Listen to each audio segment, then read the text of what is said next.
주님께서 여러분과 함께 또한 사제의 영과 함께 요한이 전한 거룩한 복음입니다. 주님 영광 받으소서.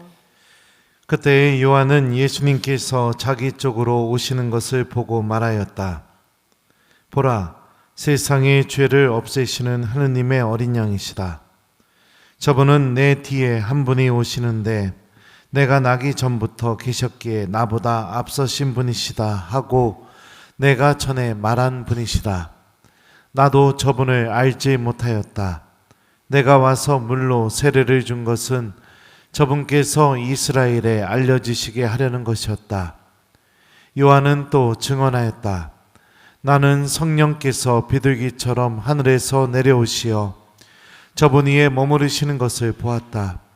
나도 저분을 알지 못하였다. 그러나 물로 세례를 주라고 나를 보내신 그분께서 나에게 일러주셨다. 성령이 내려와 어떤 분 위에 머무르는 것을 내가 볼 터인데 바로 그분이 성령으로 세례를 주시는 분이다. 과연 나는 보았다. 그래서 저분이 하느님의 아드님이시라고 내가 증언하였다. 주님의 말씀입니다. 그리스도님 찬미합니다. 오소서 성령님, 보라 세상의 죄를 없애시는 하느님의 어린 양이시다. 안녕하세요.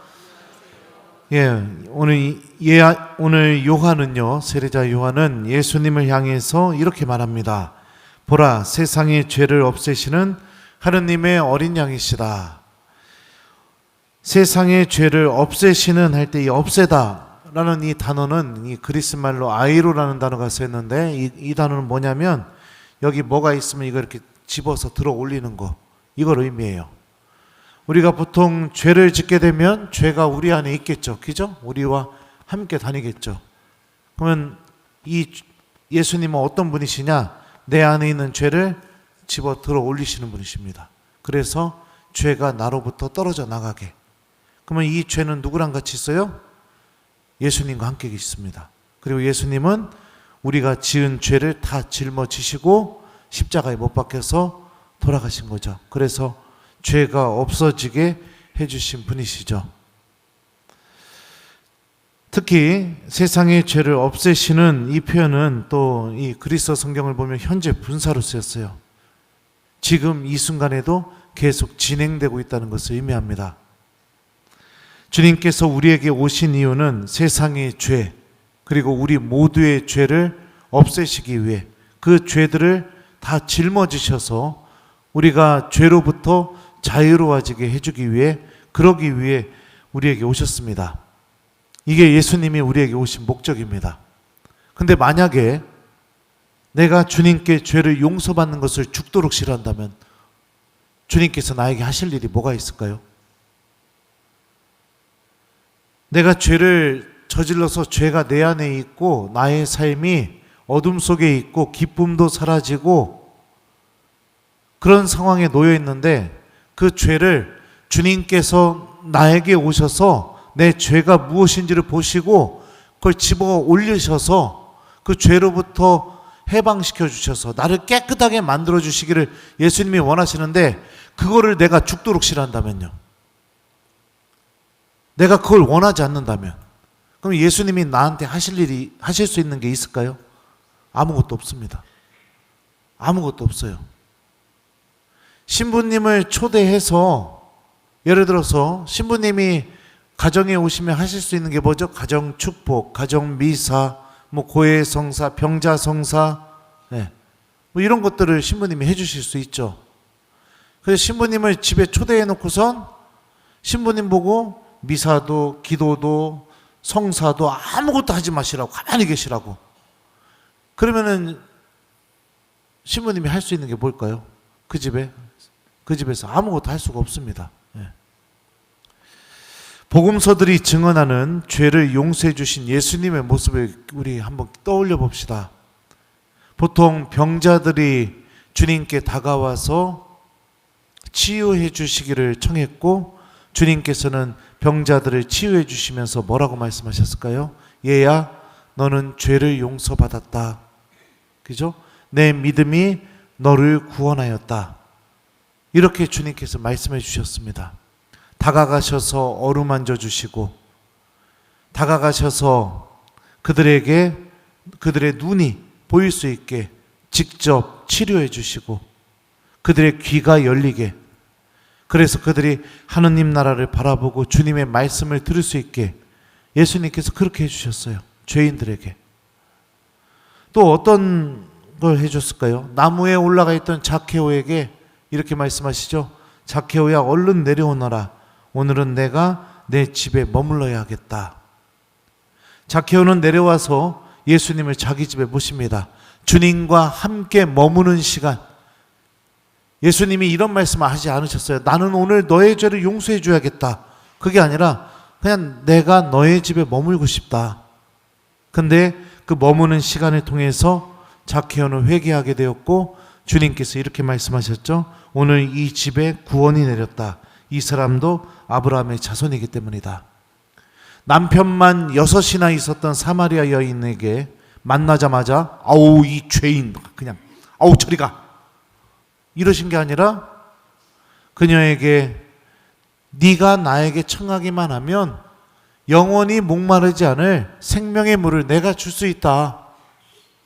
그러면서 그녀가 예수님이 어떤 분이신지 계속 대화를 통해서 알 수 있게 해주셨고, 나중에는 그녀의 입에서 어떤 말이 나오게 해요? 오늘 세례자 요한처럼 메시아, 그리스도, 나를 구원하시는 주님, 이 고백이 터져나오게 만들어주시죠. 사랑하는 교우 여러분들, 기도, 미사, 주님 말씀, 성체조배, 우리가 이런 것들을 하는 것은요, 예수님께서 내 안에서 나의 죄를 용서해 주시고, 나에게 은총을 주시고, 치유해 주시고, 위로해 주시고, 힘을 불어 넣어 주실 수 있게 해드리는 것과 같은 겁니다.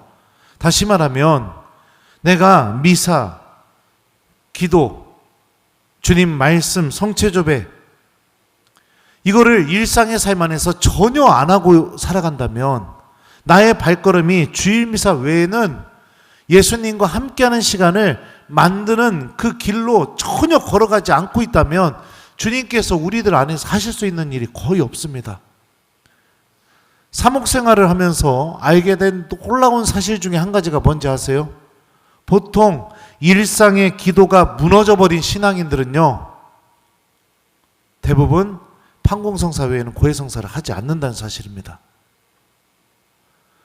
성체조배를 전혀 하지 않는 신앙인들은요, 고해성사하는 걸 죽도록 싫어한다는 사실이에요. 그리고 그런 사람들의 대부분의 특징은 뭐냐면 미사를 잘 오지 않습니다. 그리고 주님의 말씀도 기억하지 않고 있어요. 하나님이 그 사람 안에서 아무 일도 하실 수 없게 만들어버리고 있는 겁니다. 악순환인 거죠. 악순환. 계속해서 어둠 속으로 들어가고 계속해서 하나님이 없는 장소로 그 장소를 나의 안식처로 삼고, 주님께서 세상의 죄를 없애기 위해 우리에게 오셨다는 것은 무엇을 의미합니까? 나를 씻어주시기를 원하시고, 나의 죄를 없애주시기를 원하시고, 치유해 주시기를 원하시고, 나와 함께 계시기를 원하신다는 것을 의미합니다. 오늘 일독서 말씀도 들어보죠. 내가 나의 종이 되어 야곱의 지파들을 다시 일으키고 이스라엘의 생존자들을 돌아오게 하는 것만으로는 충분하지 않다. 나의 구원이 땅끝까지 다다르도록 나는 너를 민족들의 빛으로 세운다. 하느님께서는 예수님을 통해서 당신을 믿는 이들만의 죄를 용서하기를 원하시는 것이 아닙니다. 모든 사람들의 죄를 다 용서하기를 원하고 계시다는 것을 일독서를 통해서 당신의 뜻을 드러내고 계십니다. 그렇기 때문에 주님을 믿는 사람들 안에서 한 가지 필요한 게 있습니다. 그게 무엇이냐? 예수님이 어떤 분이신지 증언하는 삶이 필요해요. 이웃들에게, 신앙을 잃어버린 이들에게, 하나님을 모르는 이들에게 예수님이 어떤 분이신지를 증언하는 삶. 세례자 요한의 이 마지막 부분을 보죠. 오늘 복음에서 한 말을요. 나도 저분을 알지 못하였다. 그러나 물로 세례를 주라고 나를 보내신 그분께서 나에게 일러주셨다.